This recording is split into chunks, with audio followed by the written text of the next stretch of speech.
मेरे अध्यात्म जीवन के पोषक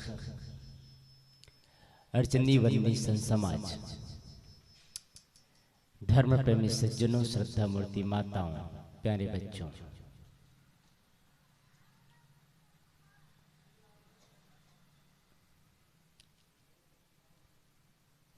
सदगुरु कबीर की शिक्षा सहज शिक्षा है। सदगुरु कबीर का मार्ग सहज मार्ग है। सदगुरु कबीर जिन बातों को समाज में रखते हैं उसको अनपढ़ भी समझ सकता है, पढ़े लिखे समझ सकता है, गरीब भी समझ सकता है, अमीर भी समझ सकता है। सदगुरु कबीर के बातों को सभी के सभी स्वीकार कर सकते हैं और सभी के सभी स्वीकार करते हैं। सदगुरु कबीर के बातों को आम जनता में हर व्यक्तियों के लफ्जों पे है, लेकिन दुख तो इस बात की है कि हर व्यक्ति कबीर के वाणियों को उल्लेख करते हैं, उनकी चर्चाएं करते हैं, उनके बारे में वर्णन करते हैं, उनकी बातें सुनते हैं, साखी सत्य कहते हैं, लेकिन जीवन में कोई आचरण नहीं हो पाता है। जीवन में उसका कोई छाप नहीं हो पाता है। इसलिए आज अंधविश्वास में ढकेलता चला जा रहा है भारत भूमि। अंधविश्वास, भूत प्रेत, जादू टोना, तंत्र मंत्र, दिशा लगन, मूर्त के चक्कर में पीसता चला जा रहा है। कुंजराम जी ने यह सत्संग का आयोजन किया है। कोई बड़ा आदमी नहीं है, बेचारा सब्जी बेचता है, कुछ पैसे कमाता है। आप लोगों से चर्चाएं किए, कुछ सहयोग लिए और इतना आयोजन किए, लेकिन कोई महत्व तो नहीं दिखाई देता है।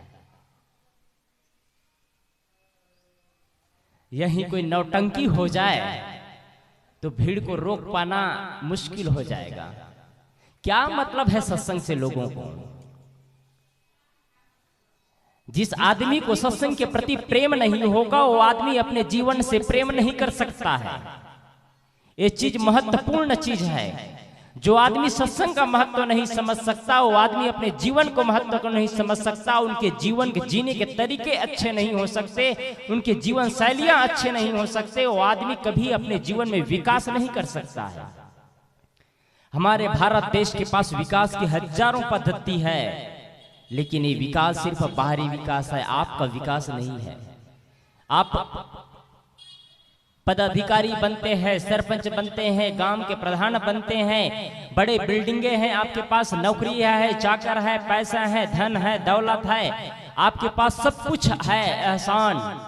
ये सारे चीज का विकास आपका विकास नहीं है। जिस दिन सरपंच पद से हटते हैं उसका आपका विकास नहीं, सरपंच पद का विकास है। लोग नमस्कार करते थे, नमस्कार करना भूल जाते हैं, आपका विकास नहीं है। आपके पास जब बड़ी बड़ी बिल्डिंगें होती है, आपके पास जब पैसा होता है, लोग बड़े सम्मान करते हैं, गर्व के साथ नमस्कार करते हैं। गाड़ी है, घोड़े हैं, नौकर है, चाकर है, लोग सम्मान करते हैं। जिस दिन आपके पास पैसा कम पड़ जाता है, बिल्डिंगें कम हो जाती है, गाड़ियां कम हो जाती है, लोग सम्मान करना भूल जाते हैं। विकास आपका नहीं, विकास धन संपत्ति का है। लोगों को ये पता नहीं कि हम विकास करते चले जा रहे हैं कि विनाश करते चले जा रहे हैं।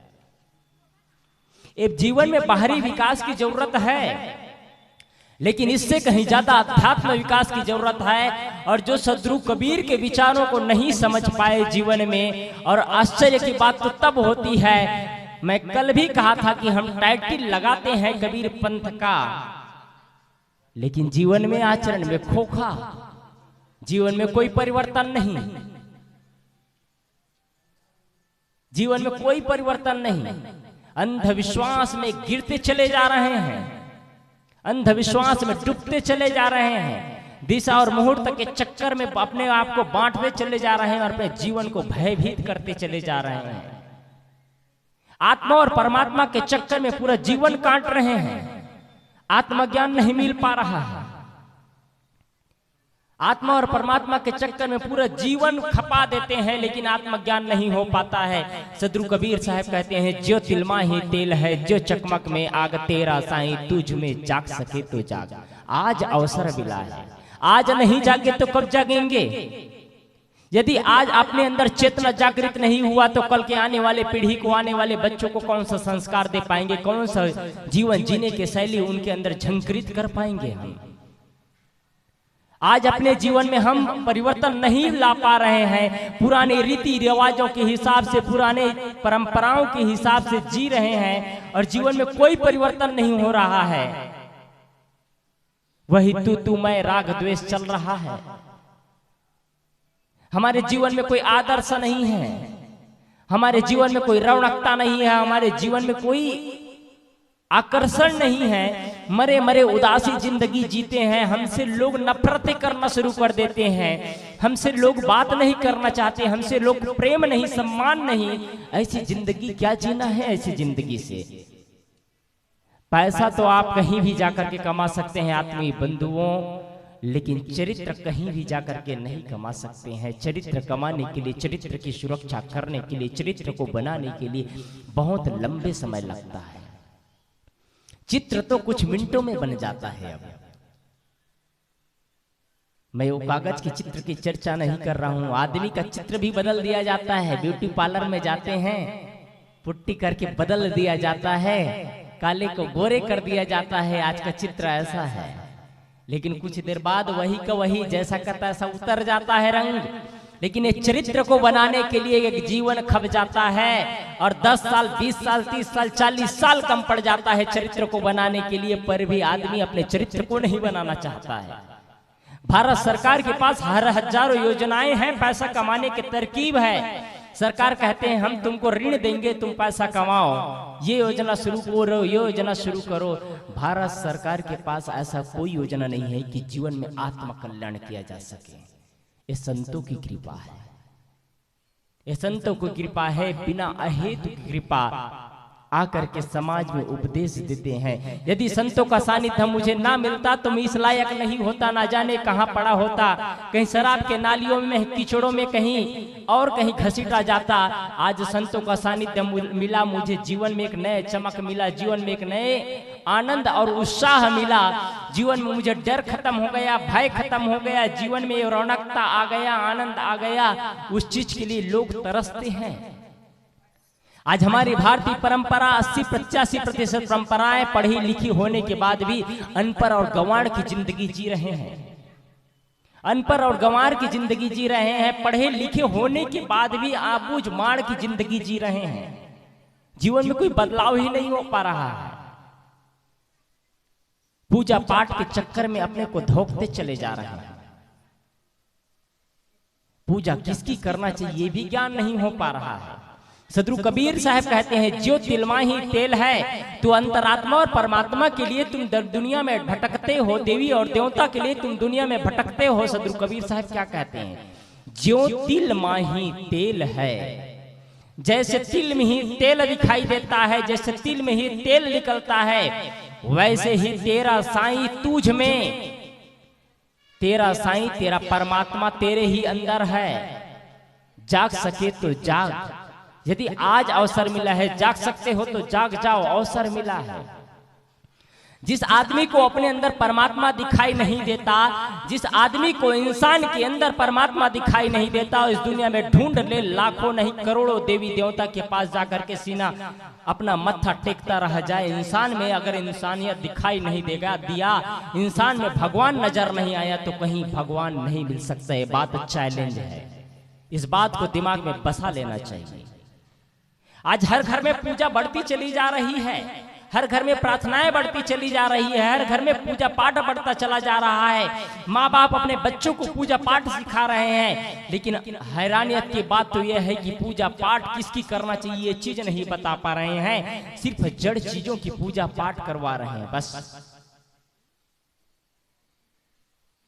भगवान श्री कृष्ण अर्जुन से कहते हैं, पार्थ ईश्वर हर जगह है, लेकिन ईश्वर वहां वास करता है, ईश्वर हर हृदय में वास करता है। क्या पत्थर में हृदय हो सकता है? क्या एक माइक में हृदय हो सकता है? क्या मंदिर में हृदय हो सकता है? क्या घर मकान में हृदय हो सकता है? क्या पैसे में, धन में, दौलत में हृदय हो सकता है? भगवान कृष्ण अर्जुन से कह रहे हैं, पार्थ, ईश्वर हृदय में निवास करता है और आपका हृदय चेतना में होती है। जहां आत्मा है वहां हृदय हो सकता है, बिना आत्मा के हृदय कहां हो सकता है? एक बच्चे के हृदय में आत्मा है, आत्मा है तब हृदय है, वहां ईश्वर का वास हो सकता है। एक बूढ़ा है, चल नहीं सकता, अचल की स्थिति में है, लेकिन उसके अंदर चेतना है, उनके अंदर हृदय है, वहां ईश्वर वास कर सकता है। आप जहां ईश्वर देखते हैं वहां ईश्वर नहीं है, ईश्वर का भ्रम है। जैसे मृचिका, मृग हीरे के अंदर ही मृग को सुगंध आती है, उनके अंदर ही, अपने ही अंतस्थल में, उनके ही अंतस्थल में एक सुगंधी है। उस सुगंधी को ढूंढने के लिए बाहर ढूंढता है, बाहर ढूंढता है।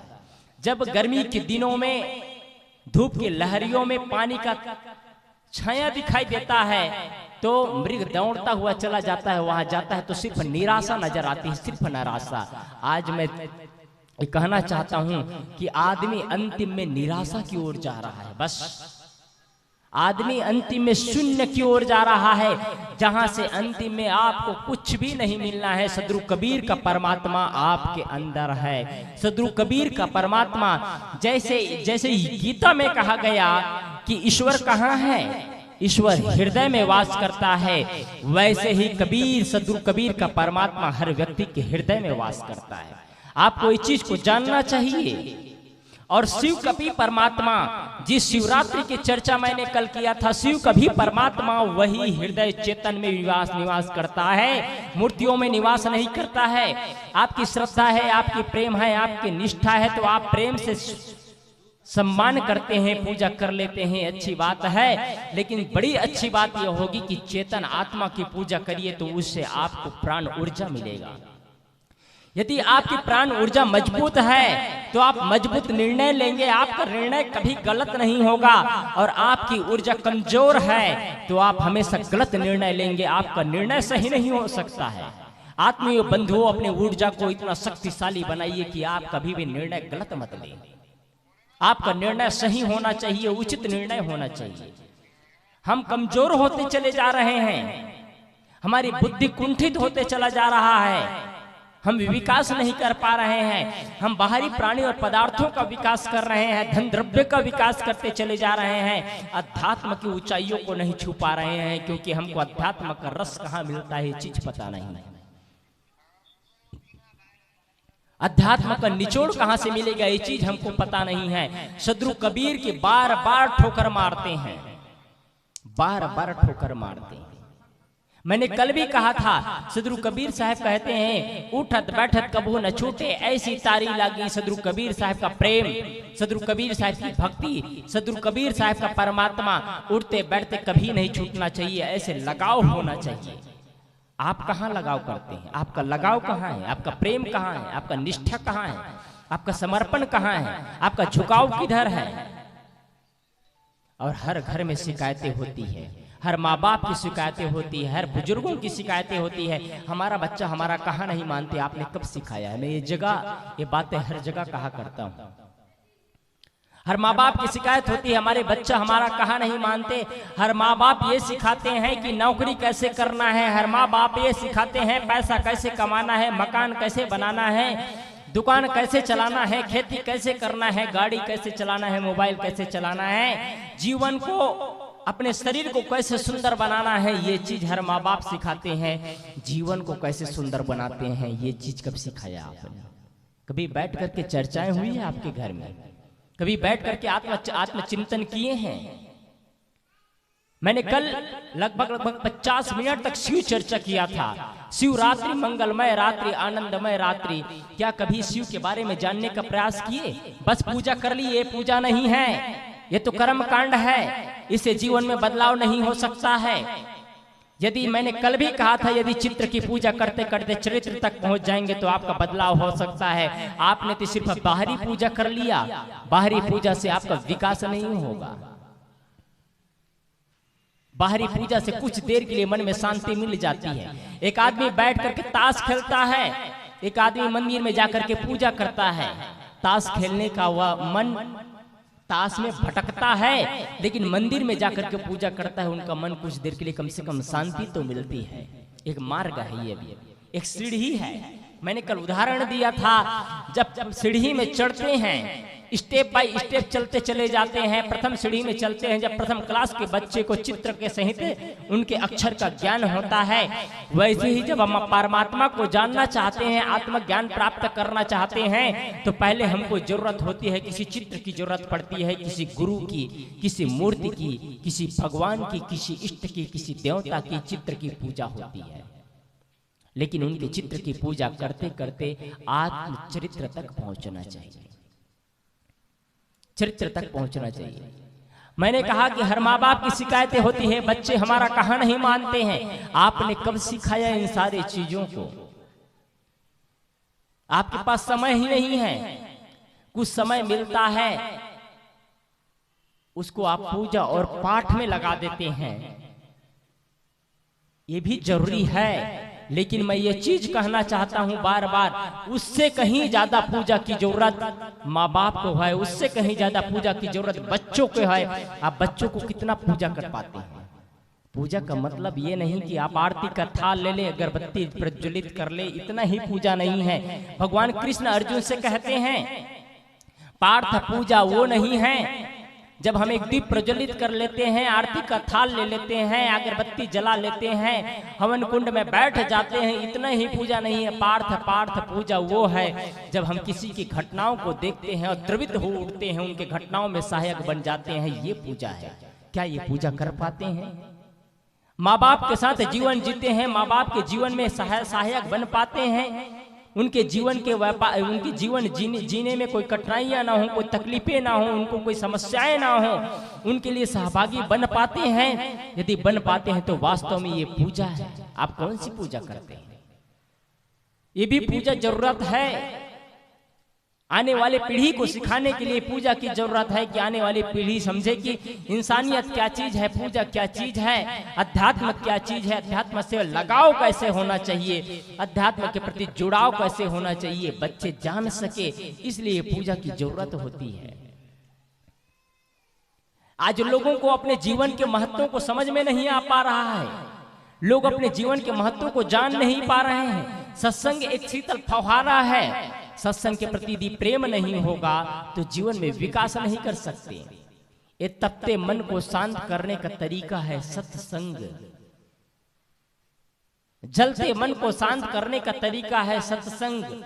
मन को ये सत्संग एक ऐसी जगह है, परिवर्तन परिवर्तक स्थल है, ये परिवर्तन परवर्तक स्थल, जहां आने के बाद मन परिवर्तन होता है, जीवन का बदलाव होता है, जीवन उत्थान की ओर बढ़ना शुरू कर देता है। जब भी आदमी बदलता है तो सत्संग में जाकर के बदलता है। हजारों लोग सत्संग सुन करके संकल्पित होते हैं, आज से मैं ये काम नहीं करूंगा, ये सत्संग है। जब आदमी क्रोध की ज्वाला में तप रहा हो, शीतल फव्वारा सत्संग का मिलता है, आदमी का मन ऐसे ही शांत हो जाता है। जब आदमी द्वेष में पड़ा हो, आदमी क्रोध में पड़ा हो, आदमी निंदा और चुगली में पड़ा हो, कहीं उनको शीतल प्रेम का फव्वारा मिल जाए, शीतल सत्संग मिल जाए, आदमी का मन मस्तिष्क बदल जाता है, परमात्मा में ध्यान लगाना शुरू कर देता है, परमात्मा की ओर ध्यान लगाता है कि मैं अपने जीवन का विकास कैसे कर सकूं। ये शीतल फव्वारा है। आज उस सत्संग के प्रति प्रेम नहीं है, आज आदमी को सत्संग के प्रति जागरूकता नहीं है, आज उस सत्संग के प्रति आदमी को प्रेम निष्ठा समर्पण नहीं है, तो कैसे विकास कर पाएगा? विकास का 3 सोपान है, सेवा, शुद्धाई और साधना। प्रथम सोपान है सेवा, दूसरा सोपान है शुद्धाई और तीसरा सोपान है साधना। जीवन में विकास करने के लिए, अध्यात्म की ऊंचाइयों को छूने के लिए 3 साधन हैं। पूजा पाठ भी जरूरी है, लेकिन 3 साधन के अलावा यदि आप इन 3 साधनों को महत्व देते हैं, इनमें सारे चीज आ जाता है। सेवा क्या चीज होती है? यदि कोई गुरु है तो गुरु के सानिध्य में बैठ करके उनकी सेवा करना। माता पिता है तो उनके सानिध्य में बैठ करके उनके आहार विहार में, उनके चलने फिरने में, उनके जीवन शैलियों में सेवा करना, ये सेवा है। बच्चे हैं उनका सेवा करना, बच्चे हैं उनका देखभाल करना, भाई है, बहन है, पड़ोसी है, देरान है, जेठान है, उनका सेवा करना। जो बन सके उचित आहार विहार करना, जो बन सके लोगों का सहयोग करना, जो बन सके अपने से दान करना, ये सेवा है। ये सेवा करना पहला सीढ़ी है। यदि कोई अपने चित्त को निर्मल बनाना चाहता है, अपने चित्त को शुद्ध और साफ करना चाहता है, तो सबसे पहली कितना ही आदमी पापी हो, कितना ही आदमी क्रोधी हो, कितना ही आदमी कामी हो, कितना ही आदमी ईर्ष्यालु हो, कितना ही आदमी द्वेषी हो, सबसे प्रथम साधन है सेवा, स्वाध्याय और साधना में सेवा। यदि किसी को डायरेक्ट साधना में लगाया जाए, साधना का मतलब अध्ययन करना, साधना का मतलब ये साधना का विषय है। हम सब बैठे हैं, साधना का विषय है। हम सब साधना कर रहे हैं, ज्ञान अर्जन कर रहे हैं, ये साधना है। ज्ञान ग्रहण कर रहे हैं, साधना है। सेवा ये साधना है। लेकिन स्वाध्याय, स्वाध्याय का मतलब होता है आत्मचिंतन करना। स्वाध्याय का मतलब होता है खुद को अध्ययन करना। स्वाध्याय का मतलब होता है खुद के बारे में जानना। स्वाध्याय का मतलब होता है निचले लेवल स्तर से ऊपर की ओर चढ़ते जाना, अपने मन को स्थिर करते जाना, अपने विचार, आहार, विचार, व्यवहार सारे चीज को समेटते जाना। ये स्वाध्याय की स्वाध्याय है। ये सबसे बड़ी साधना है। अपने मन को शांत करते जाना सबसे बड़ी साधना है। और अंतिम साधना है ध्यान। ध्यान साधना है। क्या इसके लिए आज हमारा मन बढ़ रहा है? सेवा के प्रति हमारा मन जागरूक है? आज लोग सेवा से दिल चुराते हैं, सेवा से पीछे हटते हैं। यदि परिवार में भी आप प्रेम से जीना चाहते हैं, आपके रिश्ते को मजबूत बनाना चाहते हैं, तो सबसे पहले आप अपने माँ का दिल जीतना चाहते हैं, अपने सास का, अपने ससुर का दिल जीतना चाहते हैं, अपने पति का दिल जीतना चाहते हैं, अपने ही भाई का दिल जीतना चाहते हैं, अपने ही बच्चे का दिल जीतना चाहते हैं, तो सर्वप्रथम उपाय है सेवा। सेवा करना सीखिए आप। जो बन सकता है अपने काम करने के बाद अपने मित्र का काम मांग लीजिए, अपने ही देरान का, जेठान का काम सहयोग कर लीजिए, अपने भाई का काम सहयोग कर दीजिए, अपने माता पिता का सहयोग कर दीजिए। ये सेवा है। क्या सेवा के लिए मन आगे बढ़ता है? जब कोई आदमी का मन ज्यादा गंदा हो तो वैसे ही उसके हिसाब से काम होता है। यदि मन ज्यादा परेशान करता है, मन ज्यादा गंदगी में डूबता चला जाता है, तो मन को एकाग्र करने के लिए प्रथम साधन मैंने बताया सेवा। आप घर में सबका जूठे बर्तनों को साफ करिए, ये सेवा है। आप घर में झाड़ू लगाइए, ये सेवा है। आप घर में माता पिता है उनका पैर दबाइए, ये सेवा है। घर में बड़े बुजुर्गों हैं उनके कपड़े धो दीजिए, ये सेवा है। क्या ये सेवा कर पाते हैं? और नहीं कर पाते हैं तो आप साधना के सोपान पर नहीं, स्वाध्याय और साधना नहीं कर सकते। जो आदमी सेवा नहीं कर सकता वो स्वाध्याय नहीं कर सकता, जो स्वाध्याय नहीं कर सकता वो साधना नहीं कर सकता। मैं चाहूं कि मैं एक 10 फीट का मकान है और 10 फीट के मकान पे मैं सीधा सीढ़ी में बिना सीढ़ी के मैं छलांग लगा करके ऊपर 10 फीट चढ़ जाऊं। इम्पॉसिबल, संभव नहीं है। ये संभव नहीं है। हमको उसके लिए सीढ़ी की जरूरत होती है। अध्यात्म के ऊंचाइयों को छूने के लिए, अध्यात्म के गहराइयों को जानने के लिए, आत्मा से प्रेम करने के लिए, परमात्मा के करीब पहुंचने के लिए, आत्मा का रिफाइंड कर देना ही परमात्मा का स्वरूप होता है। परमात्मा बाहर नहीं है। सदगुरु कबीर की बात फिर से कहूं मैं, ज्योतिल माही तेल है जो चकमक में आंख, तेरा साईं तुझ में जाग सके तो जाग। कबीर साहब परमात्मा बाहर नहीं बताते। कबीर साहब मंदिर में, मस्जिद में, गुरुद्वारा में, गिरजाघर में, तीर्थ यात्राओं में कोई जगह परमात्मा नहीं बताते। वहां तो एक मूर्ति स्थापित होता है।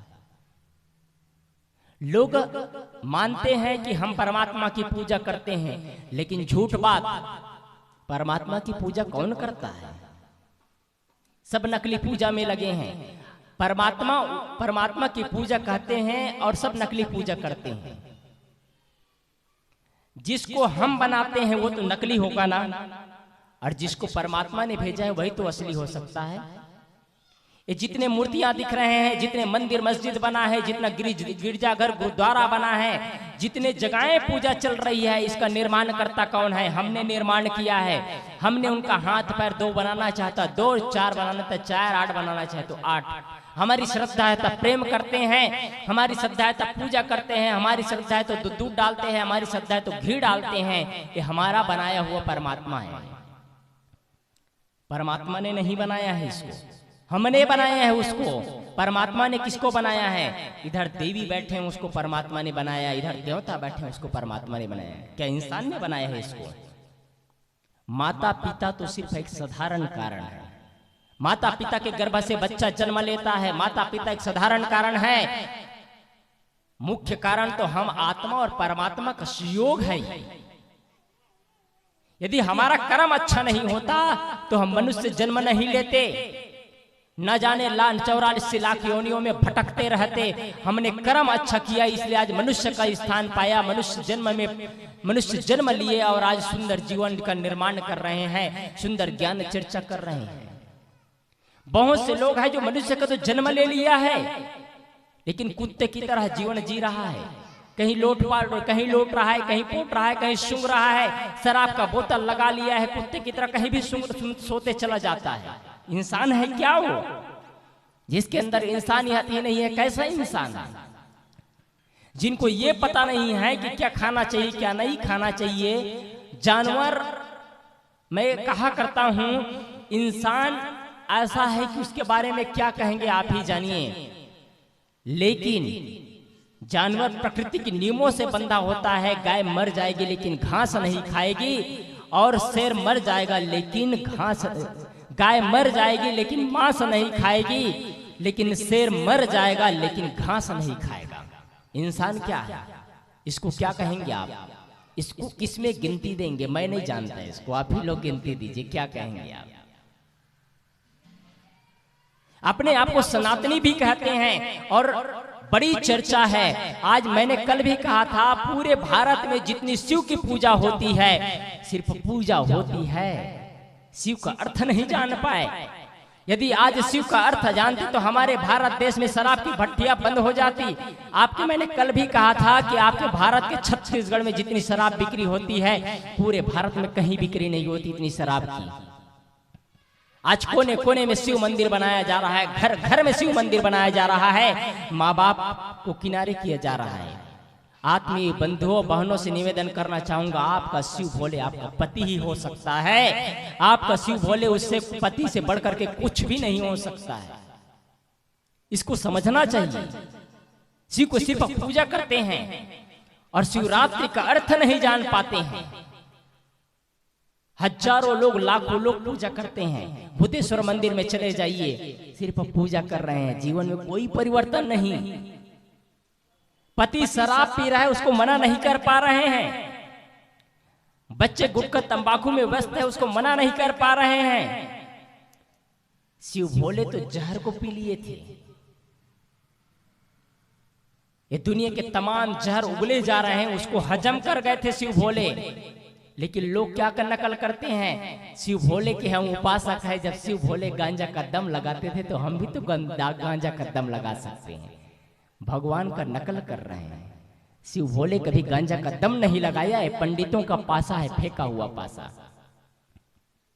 पंडित लोगों को दिमाग को भ्रमित कर दिए हैं पंडितों ने। आज हमारे देश, मैं आपको बताऊं, हमारे भारत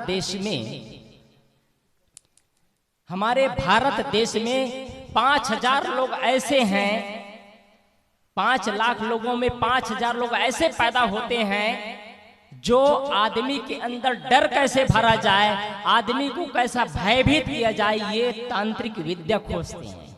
हमारे भारत देश की स्थिति है, लोगों के अंदर डर कैसे भरना है, तांत्रिक विद्या ढूंढते हैं कि लोग हमारे बस में कैसे हो, भ्रम और भूत में कैसे पड़े, अंधविश्वास में कैसे पड़े और मान्यताओं में कैसे जकड़े, भयभीत कैसे हुए। हमारे भारत देश की ये ब्राह्मणों की अर्थव्यवस्था, ब्राह्मणों ने अपनी अर्थव्यवस्था को मजबूत करने के लिए लोगों के अंदर डर भरने का काम किया। ये कौन सा देश है? धर्म प्रधान देश है। ये भारत देश में सब चलता है। ये भारत देश में सब चलता है, धर्म प्रधान देश है। यहाँ लोगों को लूटा जाता है, लोगों को गुमराह किया जाता है, लोगों को मूर्ख बनाया जाता है और इस देश को भारत धर्म प्रधान देश कहा जाता है। इस देश के अलावा आप चले जाइए इजराइल में, थाईलैंड में, अमेरिका में, यूएस चले जाइए, दुबई में, जहां देवी देवता नहीं है। आश्चर्य की बात यह है, हिंदू जहां जाते हैं वहां देवता प्रकट कर देते हैं। दुबई में बहुत बड़ा करीब 60 करोड़ का मंदिर बना था, ढह गया। बहुत बड़ा मंदिर बना था, बहुत बड़ा विश्व का गिने चुने मंदिर था, लेकिन ढह गया। ऐसा तो नहीं होना चाहिए, कोई श्रद्धा से बनाते हैं तो उसका सही हो, लेकिन हिंदू जहां जाते हैं वहां कर्मकांड फैला लेते हैं। उतना ही शक्ति, उतना ही ताकत यदि आत्मा चेतना के लिए होता तो आज विकास कर लेते। आत्मा चेतना के लिए, जागृति के लिए विकास नहीं किया। आत्मा उत्थान के लिए विकास नहीं किया, सिर्फ बाहरी। हाँ, मैं ये कह रहा था कि हमारे यहाँ 5 लाख लोगों में 5000 लोग डर भरने का काम करते हैं। आप अन्य देशों में चले जाएंगे तो अन्य देशों में 5 लाख लोगों में 5000 लोग रिसर्च सेंटर में बैठते हैं और नए नए पद्धति, नए नए टेक्नोलॉजी, नए नए विकास, नए नए आविष्कार के बारे में चर्चा करते हैं, मंथन करते हैं, विकास के क्षेत्र में आगे बढ़ते चले जाते हैं। हमारा देश हमारा पीछे चला जाता है क्योंकि यहाँ एक दूसरे को डराया जा रहा है, एक दूसरे को धमकाया जा रहा है, एक दूसरे को भयभीत किया जा रहा है। एक ऐसा विचारधारा है कबीर साहब का विचारधारा, जिसको जानने के बाद आदमी के अंदर डर और भय नहीं रहता, अंधविश्वास नहीं रहता। लेकिन आश्चर्य की बात तो ये होती है कि गैरपंथी भी उसी लपेट में लपेटते चले जा रहे हैं। मैंने इस बारे में मंथन किया, आखिर ऐसा क्यों हो रहा है।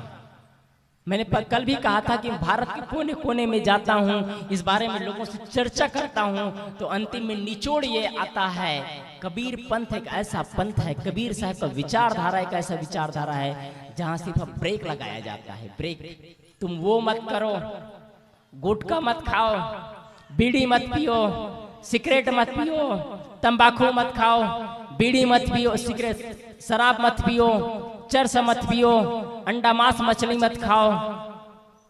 हर जगह तो ब्रेक लगता है कबीर पंथ में, तो लोग कबीर पंथ से हटते चले जा रहे हैं। एक अच्छे कबीर पंथी, मैं बहुत सारे ऐसे कबीर पंथियों को जानता हूं, बहुत अच्छे कबीर पंथी है। मैं पूछा उनसे, उनके परिवार वालों से पूछा, आपके बच्चे इतने अच्छे कबीर पंथी है, आप कबीर पंथी है, आपके पूरा परिवार कबीर पंथी है, लेकिन आपके बच्चे क्यों गलत दिशा की ओर जा रहे हैं। कहे बच्चा बिगड़ गया है साहब, उसके बारे में पूछो मत। आप लोगों के पास जाते हैं तो कहते हो कि बीड़ी मत पियो, सिगरेट मत पियो, तंबाकू मत खाओ, अंडा मांस मछली मत खाओ, शराब मत पियो, लेकिन अब मेरे बच्चे तो उस मार्ग पर नहीं चल पा रहे। वो शराब का बोतल लगाता है, अंडा मांस मछली होटल में बैठ करके खाता है, तो आपके सानिध्य में नहीं आ पाता है। कौन बिगाड़ा है? आप बिगाड़े हैं, हर माँ बाप बिगाड़े हैं, इसके जिम्मेदार माँ बाप हैं। हर माँ बाप इसके जिम्मेदार है और हर माँ बाप ने अपने बच्चे को बिगाड़ने का ठेका लेकर के बैठा है। आज बच्चे सही पैदा हो रहे हैं, लेकिन बच्चे पैदा तो सही ले रहे हैं, लेकिन लूले और अपंग होते चले जा रहे हैं, क्योंकि माँ बाप ने उसकी बुद्धि को विकसित करने का काम नहीं किया। बच्चे जैसा पैदा हो रहा है, बच्चा पैदा होने के बाद ही उनके पैरों में धागा बांध दिया जा रहा है, गले में ताबीज बांध दिया जा रहा है। अपने परवरिश पर विश्वास नहीं है, अपने स्तनपान पर विश्वास नहीं है, अपने गुरु परंपरा पर विश्वास नहीं है, अपने पालन पोषण पर विश्वास नहीं है। उनको एक ताबीज पर विश्वास है, एक धागे पर विश्वास है, अपने आप पर विश्वास नहीं है। कैसा आदमी का बुद्धि लूला और अपंग होता चला गया है, कैसे आदमी की बुद्धि सटराता चला गया है। मैंने कहा बच्चा सही पैदा हो रहे हैं, लेकिन बच्चे लूले और अपंग होते चले जा रहे हैं, बुद्धि से अविकसित बुद्धि होता चला जा रहा है। कौन सी बुद्धि है ये? और आज कबीर पंथी लोग ही कबीर पंथ से भटकते चले जा रहे हैं। आप पता कर लीजिए, जो कबीर पंथ से भटके हैं उनके नेचर के बारे में पता करिए। वो बीड़ी पीता होगा, सिगरेट पीता होगा, तंबाकू खाता होगा, दारू पीता होगा और अंडा मांस मछली का भी सेवन छुप छुप के करता होगा, क्योंकि उनको ज्ञान ही नहीं मिला है। ये संत की परंपरा है, संत रोकते हैं, टोकते हैं, बार बार ऑब्जेक्शन करते हैं, तुम ये मत करो, ये मत करो। इसलिए लोग आज कबीर पंथ से घटते चले जा रहे हैं। विदेशों में कबीर पंथ को फॉलो किया जा रहा है, विदेश में सदगुरु कबीर को स्वीकार किया जा रहा है। वैज्ञानिक आज जिन बातों को 625 वर्ष पूर्व कहे हैं, आज जिन बातों को कबीर साहब आज वैज्ञानिक कह रहे हैं, उन बातों को सदगुरु कबीर साहब 625 वर्ष कह करके चले गए हैं। कितनी उनकी दिव्य बुद्धि थी, जो दिव्य चेतना थी उनकी, जो बातों समाज में आज से 625 वर्ष पूर्व कह गए। सदगुरु कबीर की बुद्धि इतना विकासशील बुद्धि है, उसको समाज सेवक कहे, उसको धार्मिक कहे, क्या कहे, उसके बारे में जितना भी कहा जाएगा कम है। एक संत ने कहा है, जैसे हीरे के 56 पहल होते हैं और हीरे के सभी पहल चमकदार होते हैं, वैसे ही सदगुरु कबीर का हर पहल चमकदार था। कुछ विद्वानों ने कबीर साहब को गृहस्थ साबित करने का प्रयास किया।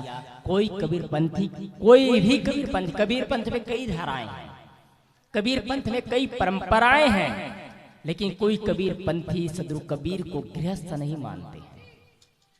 कोई कबीर पंथी सदगुरु कबीर को गृहस्थ नहीं मानते। लेकिन विद्वानों ने पढ़ा लिखा नहीं, विद्वानों ने कबीर साहब पर पीएचडी तो किया, लेकिन सही ज्ञान नहीं मिला, बाहरी ज्ञान मिला। उन लोगों को से सदगुरु कबीर के अनुयायी से मिलना चाहिए था, सदगुरु कबीर के गुरुओं से, गुरु परंपराओं से मिलना चाहिए था, और सदगुरु कबीर के बारे में जानना चाहिए था। सदगुरु कबीर के बारे में वर्णन करने से पहले, लिखने से पहले उनको ज्ञान होना चाहिए कि सदगुरु कबीर विरक्त परंपरा के महान संत थे, योगी तपस्वी थे, ज्ञानवान और सद्गुरु थे। न उनके बच्चे थे, न उनके पत्नी थे, वैराग्यवान संत थे।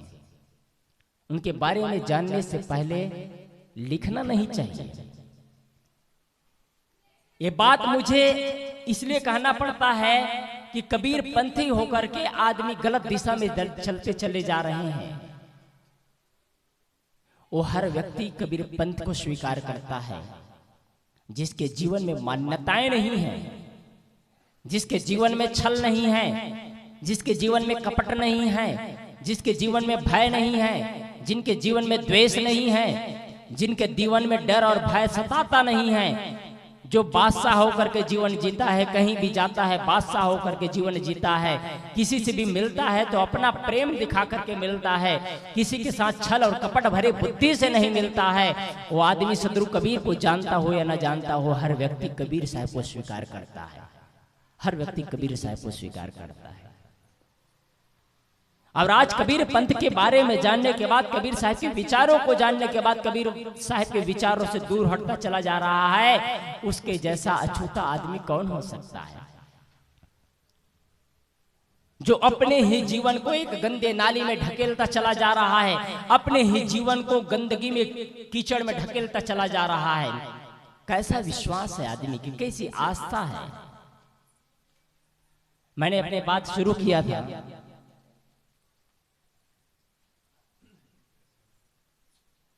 मैंने अपने बात शुरू किया था, सदगुरु कबीर का परमात्मा कहाँ है। सदगुरु कबीर का परमात्मा हृदय में निवास करता है। ईश्वर, गीता में ईश्वर भी हृदय में निवास करता है, और शिव का शिव भी। याद रखिएगा, शिव के पुजारी मेरी बात यदि कोई सुन रहे हो तो शिव का शिव भी हृदय में ही निवास करता है, जड़ चीजों में निवास नहीं करता है। इसका मतलब मैं ये नहीं कह रहा हूं कि आप पूजा पाठ बंद कर दें। आपकी पूजा पाठ में 2 दिन से ये चर्चा कर रहा हूं। पूजा पाठ आपकी श्रद्धा है, लेकिन पहले पूजा चेतना की होनी चाहिए, पहले पूजा परमात्मा की होना चाहिए, जो परमात्मा के द्वारा भेजा हुआ उस परमात्मा की हमने बनाया, उसकी पूजा पहली नहीं। पहले इंसान की पूजा होनी चाहिए, पहले माता पिता की पूजा होना चाहिए, आचार्य और अतिथि की पूजा होना चाहिए। जो हम आज पूजा कर रहे हैं वो प्राइमरी है, सेकेंडरी है, प्राइमरी नहीं है। प्राइमरी मतलब प्रथम पूजा, और सनातनी होने का पहचान भी है। श्री राम पहले पूजा किसका करते हैं, पहले वंदन किसका करते हैं, पहले प्रणाम किसका करते हैं। सनातनी होने का लोग बड़ा अपने आप को गर्व के साथ कहते हैं कि हम सनातनी हैं। तो सनातनी है तो श्री राम के जीवन गाथा को आप देख लीजिए, जीवन गाथा को पढ़िए तो पता चलेगा।